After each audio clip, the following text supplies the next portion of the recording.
नमस्कार। आज मैं आप लोगों के लिए एक छोटी सी कहानी लेके आया हूँ। कहानी भले ही छोटी हो, इसकी जो सीख मिलती है वो बहुत बड़ी है और बहुत काम की है। किसी गांव में एक माँ अपने बेटे राहुल के साथ में रहती थी। माँ अपने बेटे का पूरा ध्यान रखती, उसकी सभी जरूरतों को पूरा करने की कोशिश करती, बट फिर भी उसका बेटा उससे ठीक तरीके से बात भी नहीं करता था। और उसकी वजह ये थी कि राहुल की मम्मी की केवल एक ही आंख थी, उनको केवल एक ही आंख से दिखाई देता था।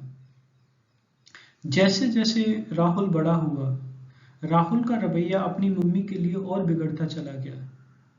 उसने उनसे बात करना बंद कर दिया, उसने अपने घर आना बंद कर दिया और बाद में उसने किसी दूसरी जगह पर अपना घर बना लिया।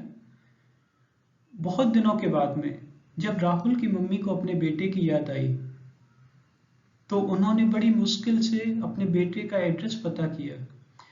जब वो उस एड्रेस पे पहुंची तो वहां पे जो नेम प्लेट लगी हुई थी उससे पता चला कि उसके बेटे राहुल ने शादी कर ली है। उनको बड़ी खुशी हुई और जैसे ही दरवाजा खुला उनको पता चला कि उनके बेटे राहुल का एक छोटा बच्चा भी है।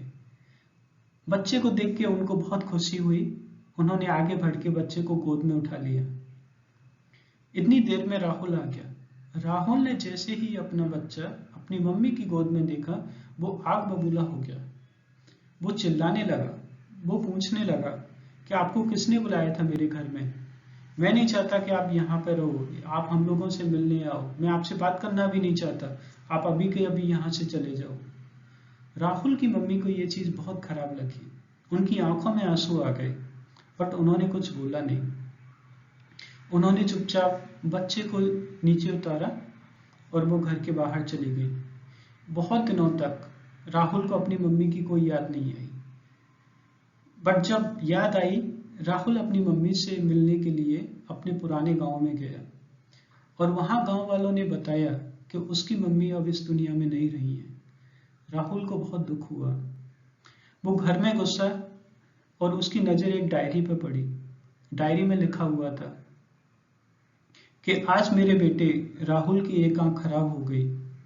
मैं नहीं चाहती मेरा बेटा पूरी जिंदगी एक आंख से जिए, इसलिए मैं अपनी एक आंख अपने बेटे राहुल को दे रही हूँ। जैसे ही राहुल को यह पता चला, राहुल को बहुत दुख हुआ। जिस गलती की सजा वो अपनी मम्मी को दे रहा था उसमें उनकी कोई गलती ही नहीं थी। वो तो बस अपना एक माँ होने का फर्ज निभा रही थी। आपने सुना होगा, माँ का कर्ज कोई नहीं उतार सकता, बट अगर आप एक माँ से जाके पूछोगे तो माँ कभी भी नहीं बोलेगी कि उसका कोई कर्ज है अपने बच्चों के ऊपर। नहीं, वो हमेशा बोलती हैं ये उनकी जिम्मेदारी है। फिर हम लोग अपनी जिम्मेदारी क्यों भूल जाते हैं? हम लोग क्यों माँ को माँ का दर्जा नहीं देते? क्यों उनको रिस्पेक्ट नहीं करते? क्यों उनकी केयर नहीं करते? क्यों उनको सपोर्ट नहीं करते? क्यों उनको एक्सेप्ट नहीं कर पाते? ये बात सुनने में भी खराब लगती है और मुझे बोलने में भी तकलीफ हो रही है। जो हमारी माँ है वो हमेशा हमारे साथ रहने वाली नहीं है।